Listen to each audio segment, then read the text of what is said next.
O estetoscópio. A campânula do estetoscópio enfatiza os sons de baixa frequência, como sons de B3, B4 e o sopro de estenose mitral. O diafragma é melhor para os sons de alta frequência, como B1, B2 e sopros de regurgitação mitral e aórtica e o atrito pericárdico. Para alguns modelos de estetoscópio que dispensam a campânula, a diferenciação dos sons acontece pela variação de força que o examinador aplica no diafragma. O simples contato com a pele fornece preferencialmente sons de baixa frequência, e quanto mais força é aplicada pelo examinador, maior a captação de sons de alta frequência. O ciclo cardíaco começa com a sístole ventricular. Para isso, há o fechamento das válvulas tricúspide e mitral, válvulas atrioventriculares. Após a ejeção do sangue, as válvulas pulmonar e aórtica se fecham e as atrioventriculares se abrem na passagem de sangue para o ventrículo, que determina a diástole. O fechamento das válvulas cardíacas cria um par de sons que podem ser audíveis com o auxílio de um estetoscópio e são úteis ao examinador porque refletem diretamente o ciclo cardíaco. É com ele que o examinador deve correlacionar os sons que ouve na ausculta. A primeira bulha, B1, acompanha o fechamento da válvula mitral e tricúspide. A segunda bulha, B2, acompanha o fechamento da válvula aórtica e pulmonar. A sístole ventricular ocorre entre B1 e B2, e a diástole ventricular ocorre entre B2 e a próxima B1. O fato de a diástole geralmente durar mais do que a sístole permite que você diferencie os dois eventos. No entanto, podem haver dificuldades, principalmente quando a frequência cardíaca está mais elevada. Para auxiliar a definição do momento dos eventos do ciclo, pode-se palpar o pulso carotídeo para a identificação de B1, já que ambos são quase simultâneos. A ausculta é parte essencial do exame cardíaco. Nela, o médico se coloca à direita do paciente, que será examinado, em geral, em duas posições. Primeiro, em decúbito dorsal, com a cabeça apoiada no apoio. Segundo, sentado, com o tórax ligeiramente inclinado anteriormente. Nessa posição, pode-se auscultar melhor a base do coração, que se relaciona com os focos pulmonar e aórtico. Outras posições, em pé, no decúbito lateral esquerdo, também podem ser utilizadas. A ausculta inicia-se sempre com a identificação dos focos auscultatórios, que correspondem às áreas do precórdio, que são referência de onde os sons cardíacos podem ser melhor percebidos. Lembrar que a localização dos focos auscultatórios não corresponde à localização anatômica das válvulas cardíacas. É importante saber que o exame não deve ser feito só nos focos auscultatórios, muito pelo contrário, toda a área do precórdio deverá ser auscultada, inclusive a região axilar esquerda. Lembrar que nos cardioaparatos crônicos, os focos podem estar modificados ou alterados, devido a uma adaptação, uma cardiomegalia, por exemplo. Você acabará tendo que procurar o melhor local para a ausculta. O foco aórtico localiza-se no segundo espaço intercostal direito, na linha paraesternal. O foco pulmonar localiza-se no segundo espaço intercostal esquerdo, na linha paraesternal. O foco aórtico acessório localiza-se no terceiro espaço intercostal esquerdo, na linha paraesternal. O foco tricúspide localiza-se no quinto espaço intercostal esquerdo, na linha paraesternal. O foco mitral localiza-se no quinto espaço intercostal esquerdo, na linha miclavicular, e corresponde à localização do ictus cordis ou impulso apical. Para realizar a ausculta, nós temos que nos basear nos seguintes parâmetros: o ritmo é regular,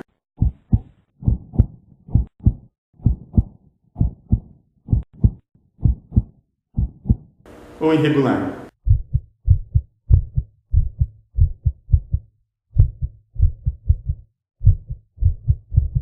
Em quantos tempos ocorre esse ritmo?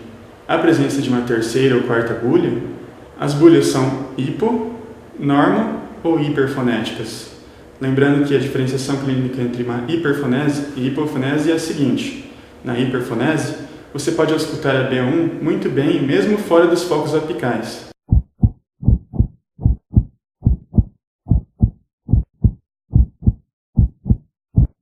Então, mesmo no foco aórtico, no foco pulmonar, você vai ouvir muito bem a B1. Na hipofonese, você ouve mal as bulhas em todos os focos. Você também deve avaliar se há presença de sopros.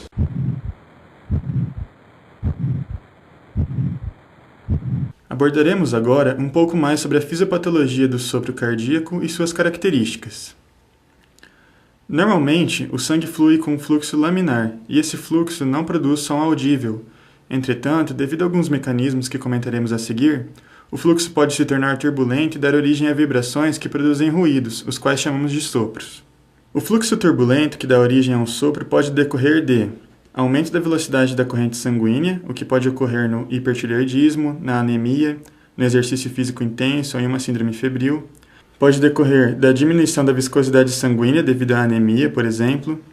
Os sopros também podem ocorrer devido à passagem do sangue através de zonas estreitadas, como nas estenoses ou insuficiências valvares e na comunicação interventricular, ou pela passagem através de zonas dilatadas, nos aneurismas, por exemplo. Na caracterização de um sopro, devemos avaliar a qualidade do sopro, uma característica mais específica dada pelo timbre, pelo tom do sopro. O sopro pode ser piante, musical, enruflar, rude. A localização, que é dada na área onde ele é mais audível. Como referência, usamos focos de ausculta, por exemplo, dizemos que o sopro está em foco mitral. A irradiação. Depois de estabelecer-se o local de maior intensidade do sopro, desloca-se o receptor do estetoscópio em várias direções para determinar sua irradiação. A irradiação também auxilia a definir indiretamente a intensidade desse sopro e até a direção do fluxo sanguíneo. Avaliamos também a fase do ciclo cardíaco em que o sopro ocorre. Ele pode ser sistólico, diastólico ou contínuo quando ele se estende durante essas duas fases do ciclo cardíaco. Em relação à duração, um sopro diastólico, por exemplo, pode ser proto, meso, tele ou holodiastólico, no caso de a vibração ocorrer no início, meio, final ou ao longo de toda a diástole, respectivamente. Da mesma forma, sopros sistólicos também podem ser caracterizados como proto, meso, tele ou holosistólicos. Por fim, avalia-se a intensidade dos sopros cardíacos. É claro que esse parâmetro sofre uma influência subjetiva do avaliador, então a avaliação mais acurada depende da experiência do profissional.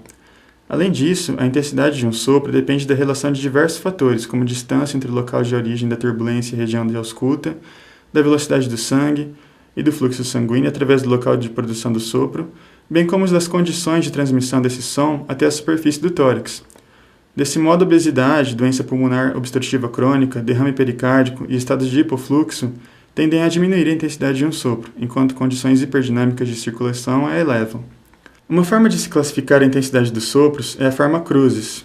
Então, com uma cruz em 4, ele é pouco audível, só são audíveis em ambiente bem silencioso. Se um observador auscultar, o outro às vezes não ausculta. Há variabilidade entre observadores. 2 cruzes em 4 é um sopro moderado e facilmente auscultável. Então, se houver 2 observadores, os 2 vão auscultar bem. 3 cruzes em 4, esse sopro é intenso e pode ser auscultado em ampla área. Ele costuma ter irradiação e podemos auscultá-lo em uma ampla área do tórax. 4 cruzes em 4 são sopros muito intensos, acompanhados de frêmito, que podem ser auscultados mesmo com o estetoscópio tocando parcialmente a parede torácica ou um pouco afastado dela. Na maioria das vezes, podemos dizer que quanto mais intenso é o sopro, maior é a anomalia causadora do ruído. No entanto, devemos ter em mente que algumas patologias podem apresentar graves defeitos valvares com sopros de baixa intensidade. A fim de se facilitar uma rápida correlação do sopro com o defeito valvar que o origina, utiliza-se o anagrama CA-SIN de ADEM. Então, temos que as 2 principais patologias valvares que apresentam sopros sistólicos são estenose aórtica e insuficiência mitral. Já os 2 principais defeitos que originam sopros diastólicos são estenose mitral e insuficiência aórtica.